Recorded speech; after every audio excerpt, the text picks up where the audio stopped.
Welcome to Sci Learning by Saleha Ansari. Let us today start with the topic potentiometer from the chapter Current Electricity. Before starting with the principle of potentiometer, we should first know what is potentiometer. Okay. So, a potentiometer is an instrument used to measure an unknown EMF by comparison with known EMF. Okay. What does a potentiometer do? It measures unknown EMF by comparison with known EMF.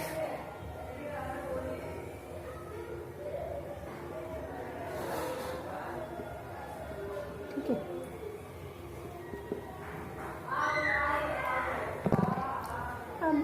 जब ये potentiometer unknown EMF major कर रहा होता है तो उस वक्त उस सर्किट में से पोटेंशियोमीटर कोई भी पावर कंज्यूम नहीं करता. Means there is no power consumed from the circuit containing unknown EMF. No power consumed from the circuit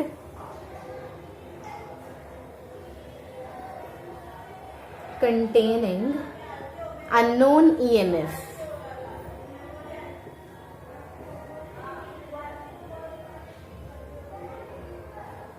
Since क्योंकि ये जो पोटेंशियोमीटर होता है ये नल डिफ्लेक्शन मेथड पे चलता है.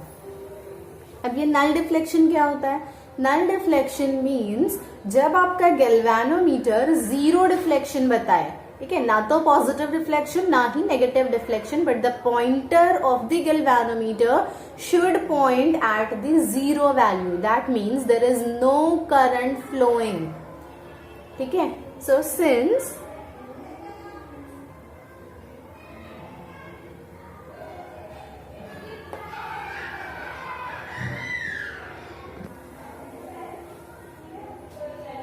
potentiometer uses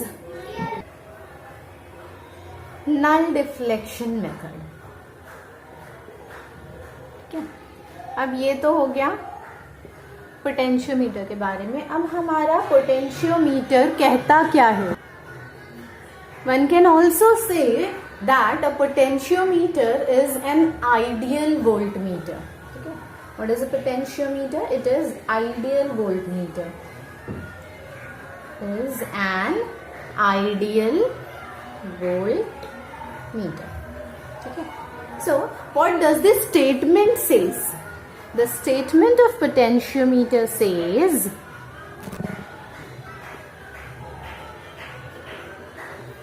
statement लिखने से बेहतर है अगर I say that it is the principle of potentiometer. What does the principle of potentiometer states? Principle of potentiometer states that potential difference between any 2 points in a potentiometer. That is potential difference between any 2 points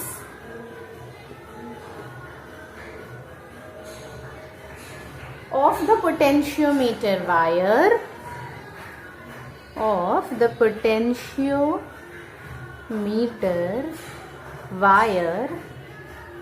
is directly proportional to the length of the wire.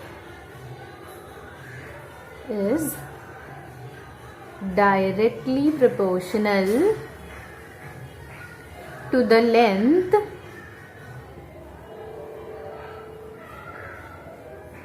of the wire between the 2 points. ठीक है. Means अगर मेरे पास potentiometer का wire, means समझो ये मेरा potentiometer wire है, wire A B. अब मैंने यहाँ पे कोई पॉइंट ले लिया, पॉइंट पी. अब मुझे पोटेंशियल डिफरेंस पता करना है इन दोनों पॉइंट के बीच. मतलब मुझे पता करना है वी ए पी. ठीक है. And this length is small L. तो this potential difference will be directly proportional to small l. और अगर मैं पूरा निकालूं ए से लेके बी तक, तो V A B will be, अगर ये लेंथ पूरी कैपिटल एल है, then it will be directly proportional to capital L. Means potentiometer wire का कोई भी दो पॉइंट अगर आप कंसिडर करो और उस दो पॉइंट के बीच में, उन दोनों पॉइंट के बीच का पोटेंशियल डिफरेंस फाइंड करना चाहो, तो that potential difference will directly be proportional to the length of that wire. This is the principle of potentiometer. इसको हम एक और तरीके से भी लिख सकते हैं, and that method is the potential gradient of the wire is constant. अब ये पोटेंशियल ग्रेडियंट क्या होता है? Potential gradient means potential difference पर unit length of the wire. ठीक है, अब पोटेंशियल डिफरेंस पर unit length of the wire is constant. ठीक है, इट मीन्स अगर मैं यहाँ पे एक पर यूनिट लेंथ का पोटेंशियल डिफरेंस निकालू, चाहे यहाँ निकालू चाहे यहाँ निकालू, किधर पे भी निकालू, दैट विल बी कांस्टेंट. ठीक है, सो you can also write that the potential gradient of the potentiometer wire is constant. Either you can also say the potential difference per unit length of the potentiometer wire is constant. Yeah, you can write potential difference between any 2 points of the potentiometer wire is directly proportional to the length of the wire between the 2 points. तीनों भी चीज same है, वही लिखी जाती है. ठीक है, अभी देखो, अगर आई एम कंसिडरिंग कि मैंने एक सर्किट ऐसी ली जिसमें एक सोर्स लगा हुआ है E. ठीक है, E is my source, small r is the internal resistance of that source and a capital R is the external resistance of that circuit. ठीक है, तो ऐसे केस में I क्या हो जाएगा? ओम्स लॉ क्या कहता है? V is equal to I R. Right, अगर V is equal to I R है तो I क्या होगा? It will be V upon R. Right, अब यहाँ पे हमारा V क्या हो जाएगा? वो EMF जो हमारा बैटरी का है, दैट इज E. और R क्या होगा? R विल बी जो रेजिस्टेंस मैंने सर्किट में ऐड किया है, फिर बैटरी का इंटरनल रेजिस्टेंस और उसके साथ साथ the external resistance of the rheostat which is connected. right, तो सारे रेजिस्टेंसेस ऐड होके हमने सर्किट का बता दिया कि ये R है. अब मुझे चाहिए पोटेंशियल ग्रेडियंट. पोटेंशियल ग्रेडियंट क्या होता है? What I said, what is potential gradient? Potential gradient is potential difference पर यूनिट लेंथ. अब यहाँ पे समझो मैंने ये पॉइंट AP ले लिया, ये हो गया मेरा पोटेंशियल डिफरेंस. पर यूनिट लेंथ का मतलब होता है डिवाइड बाय लेंथ, तो मैंने उसकी लेंथ से उसे डिवाइड कर दिया. करेक्ट. अब मैं चाहे VAP अपॉन L लिखूं या फिर VAB अपॉन कैपिटल L लिखूं, दोनों भी सेम ही होगा, बिकॉज हमारी स्टेटमेंट क्या कह रही है? Statement says that potential gradient पर यूनिट लेंथ इज कांस्टेंट. तो ये भी वही आएगा, ये भी वही आएगा, दोनों की वैल्यू सेम ही आने वाली है. राइट, सो अब V क्या होता है? V तो IR है. Right, V is equal to I R, Ohm's law ही कहता है. तो मैं V की जगह लिख सकती हूँ it is IR upon L. Right, लेकिन R अपॉन L क्या होता है? Resistance per unit length is specific resistance which is, I can also write it as I sigma.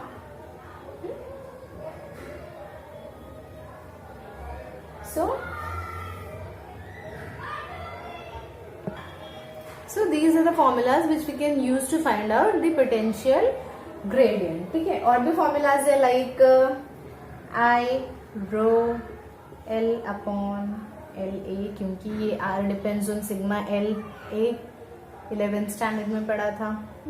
LL cancel हो जाएगा, क्या बचेगा? I rho A. ठीक है, तो ये सब भी कोई भी फॉर्मूला इसमें से आप यूज कर सकते हो. अब यूजेस, पोटेंशियोमीटर क्यों यूज होता है? तो हमने स्टार्टिंग में ही देखा था पोटेंशियोमीटर क्या करता है? अननोन EMF पता करता है. Right, by comparing with the known EMF. So पहला पॉइंट हम लिख सकते हैं, measures EMF, potentiometer is used to measure EMF. Second, it is also used to compare two EMFs या EMF of two cells, ठीक है, to compare EMFs of two cells, or it is also used to determine the internal resistance of the cell, ठीक है, to find internal resistance of cell, ठीक है। Let us start with the uses of potentiometer, जिसमें हम पहला use देखेंगे कि comparison, ठीक है, to compare EMF of two cell.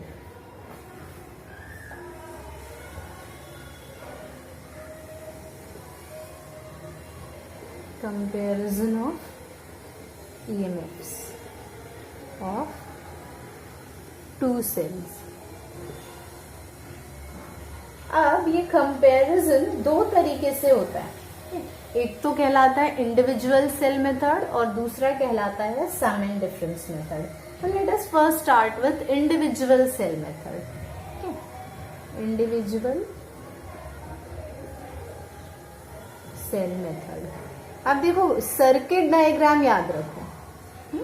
Circuit diagram में मेरा पोटेंशियोमीटर जो होता है वो बेसिकली कुछ इस तरीके से होता है।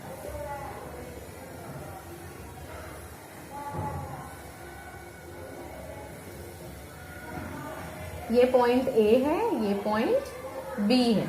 अब इसके बीच में जो कनेक्शन होता है वो कुछ ऐसा रहता है। यहाँ पे मेरी बैटरी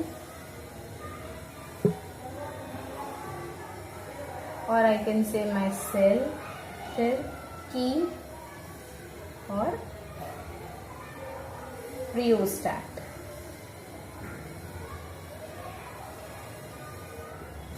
ठीक है।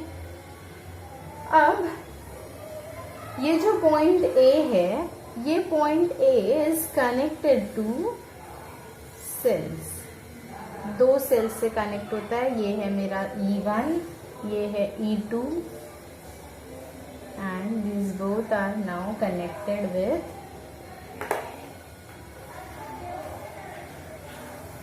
जगह छोटी हो रही है मुझे इधर।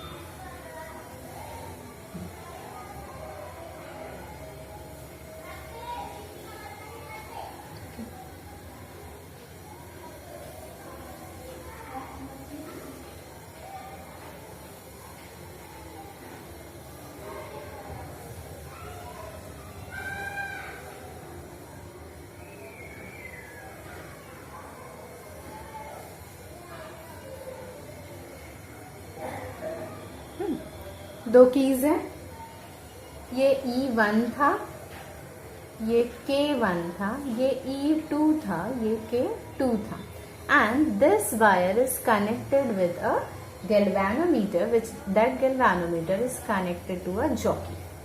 तो ये है मेरा सर्किट डायग्राम। अब देखते हैं कि हम दोनों सेल के ईएमएफ को किस तरीके से कंपेयर करेंगे। ठीक है। अब पहला केस देखो, इन फर्स्ट केस मैंने यहाँ पे K1 को क्लोज किया, K2 को ओपन कर दिया। देखो बेटा, जब हम किसी की को ओपन करते हैं मतलब उसमें से करंट फ्लोइंग स्टॉप हो जाती है। ठीक है। अब K1 मेरा ओपन है तो मेरा करंट किस तरीके से फ्लो होगा? It will flow in this direction. Right.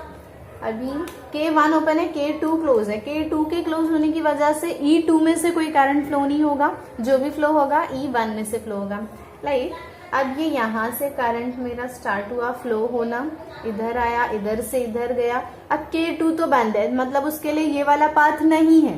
Path कौन सा है? ये वाला पाथ है। तो करंट यहाँ से गया, इधर से इधर जाके, देन इधर, इधर, और उसको कोई एक पॉइंट ऐसा मिला ऐसे P, जो जहां पे गैल्वेनोमीटर में नल डिफ्लेक्शन शो कर रहा है। तो ये जो लेंथ हो जाएगी A से लेके P तक, we will consider it as L, ठीक है। तो I can say that EMF by using the principle of potentiometer, हम ये कह सकते हैं कि ये जो L1 है that E1 is directly proportional to L1, right.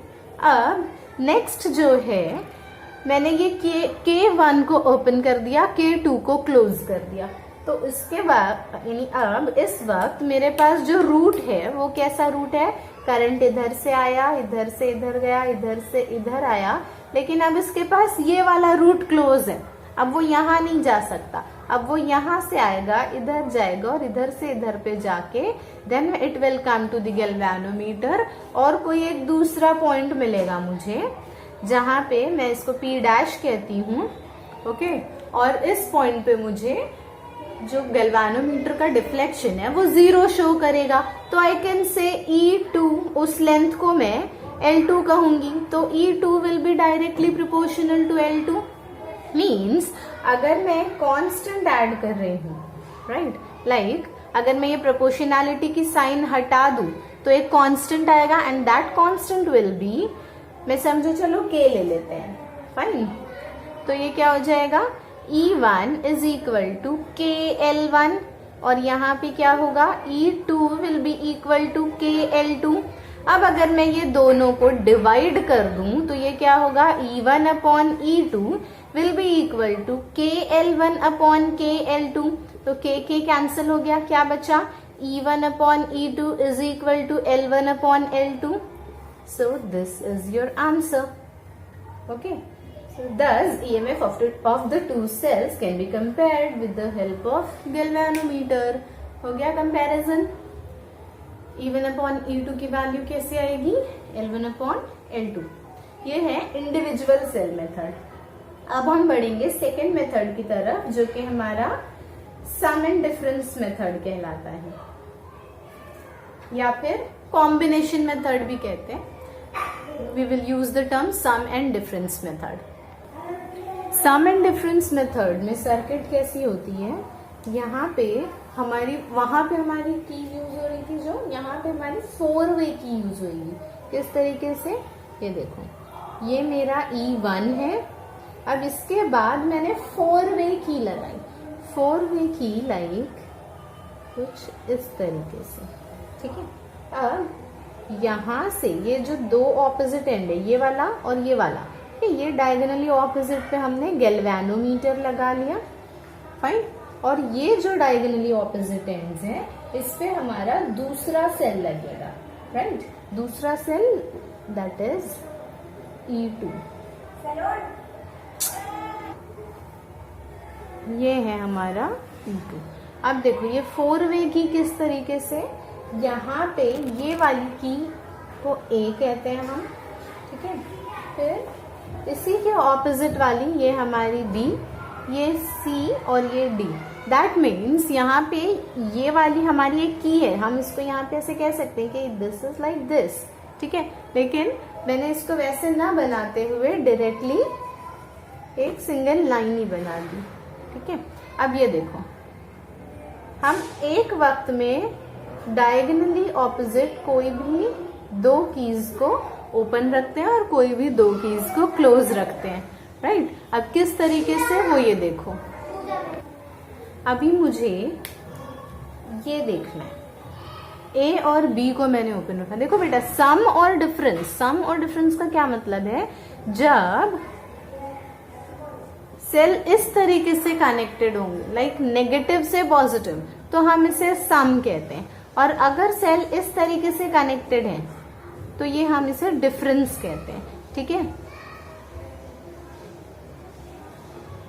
सो जब हमें E1 और E2 का कनेक्शन इस तरीके से मिलेगा कि माइनस पे प्लस कनेक्टेड है, तो हम उसे E1 प्लस E2 कहेंगे, और जब हमें E1 का माइनस E2 के माइनस पे कनेक्टेड मिलेगा तो हम उसे E1 माइनस E2 कहेंगे, ठीक है, दैट इज डिफरेंस कहेंगे। अब देखते हैं, हम अगर A और B को ओपन क्लोज करके C और D को ओपन करते हैं तो क्या होता है। अब करंट यहाँ से फ्लो होना स्टार्ट होगा, इधर से इधर गया, अब ये क्लोज है मेरा, मतलब करंट यहाँ से पास हो रहा है, यहाँ से नहीं पास हो रहा है। अब करंट इधर गया, इधर से इधर, इधर से इधर, देखो क्या हुआ, नेगेटिव को क्या मिला, पॉजिटिव, राइट। फिर इधर से इधर आया, यहाँ से इधर गया, यहाँ से यहाँ जाके इधर जाके सर्किट कंप्लीट, राइट। सो हमें यहाँ पे एक पॉइंट मिलेगा जिस लेंथ को हम L1 कहेंगे और पॉइंट हमारा क्या होगा, P, राइट। और ये जो लेंथ कहलाएगी वो लेंथ हो जाएगी L1। मतलब इस केस में आई can say E1 plus E2 is directly proportional to L1, right. अब मैंने समझो ये दोनों को A और B को अब ओपन कर दिया और C और D को क्लोज कर दिया। अब मैंने ये क्या किया, C और D क्लोज कर दिया और यहाँ पे इसे ओपन कर दिया A और B को। अब क्या होगा, करंट यहाँ से फ्लो होना स्टार्ट हुआ, इधर से इधर गया, यहाँ से यहाँ आया, अब यहाँ गया, राइट। इधर जाके अब इधर आया और यहाँ से इधर से जाके सर्किट कंप्लीट, राइट। कैसे गया, इधर से स्टार्ट हुआ, यहाँ से पहले E1 से पास होके D से गया, D से ऊपर आया, ऊपर से E2 में गया, E2 से C में आके फिर गैल्वेनोमीटर में। अब देखो यहाँ पे क्या हुआ, नेगेटिव से क्या मिला, नेगेटिव, बिकॉज हमारा करंट कैसे जा रहा है, यहाँ से जाकर इधर, मतलब अगर मेरी ये सेल इधर पड़ रही है तो इसके बाद में यहाँ पे करंट को ये वाला पार्ट पहले मिल रहा है, दैट इज पहले नेगेटिव मिल रहा है बाद में पॉजिटिव, मीन्स ये वाला हिस्सा आ गया। अब ऐसे केस में जब हम गैल्वेनोमीटर से आएंगे हमें कोई एक दूसरा पॉइंट मिलेगा, हम उसे P डैश कहेंगे और लेंथ क्या हो जाएगी, L2। So here I can say E1 minus E2 is directly proportional to L2। अब सिमिलरली जैसे पहले किया था, प्रोपोर्शनैलिटी की साइन हटा दो, क्या हो जाएगा, E1 plus E2 is equal to KL1 और यहाँ पे क्या होगा, E1 minus E2 is equal to KL2। दोनों को डिवाइड करो, E1 plus E2 upon E1 minus E2 is equal to KL1 upon KL2, K cancel, क्या हो गया, E1 plus E2 upon E1 minus E2 is equal to L1 upon L2। ये हो गया सम and difference method का। इसी formula को हम कुछ इस तरीके से भी लिखते हैं, that L1 plus L2 upon L1 minus L2 is equal to E1 upon E2, fine. So अब ये आया कहाँ से, मैं बताती हूँ ये भी कैसे आया, राइट। हम हर स्टेप अच्छे से देखेंगे ताकि कोई भी डाउट न रह जाए। हमें ये तो मिल ही गया था, E1 plus E2 upon E1 minus E2 is equal to L1 upon L2। अब हम क्या करेंगे, इसको यहाँ लेंगे, इसको यहाँ लेकर मल्टीप्लाई करेंगे। So what this will give us, multiplied by L2 is equal to L1 E1 minus E2। अब मल्टीप्लाई कर लो, अंदर क्या हो जाएगा, L2 E1 plus L2 E2 is equal to L1 E1 minus L1 E2। तो यहाँ पे हम क्या करेंगे, इसको और इसको दोनों को एक ही जगह रहने देंगे, मतलब ये हमारा L2 E2 इधर ही है और यहाँ पे हमारा L1 E1 यहीं पर है, ठीक है। इसकी जगह यहाँ लेके जाएंगे और इसकी जगह को यहाँ लेकर आएंगे, तो क्या हो जाएगा, ये इधर आएगा तो ये हो जाएगा L1 E2, ठीक है। और क्योंकि ये प्लस में था ये वैसे ही रहेगा, ये यहाँ से यहाँ जाएगा तो ये हो जाएगा माइनस L2 E1, करेक्ट। ये यहाँ पे प्लस में था, यहाँ जाके माइनस हो गया। अभी हम यहाँ से E2 को कॉमन निकालेंगे, यहाँ से E1 को कॉमन निकालेंगे। So what you will get, ये E2 into L1 plus L2 और यहाँ पे E1 into L1 minus L2। अब ये E2 को यहाँ लेके जाओ, इसको यहाँ लेके आ जाओ, क्या हो जाएगा, ये L1 plus L2 upon L1 minus L2 is equal to, ये E1 था अपॉन E2 आ गया, हमें जो चाहिए था वही। So this is known as sum and difference method. This is all for today. In the next lecture we will start with how potentiometer is used to measure the internal resistance of a cell. Thank you. Bye bye.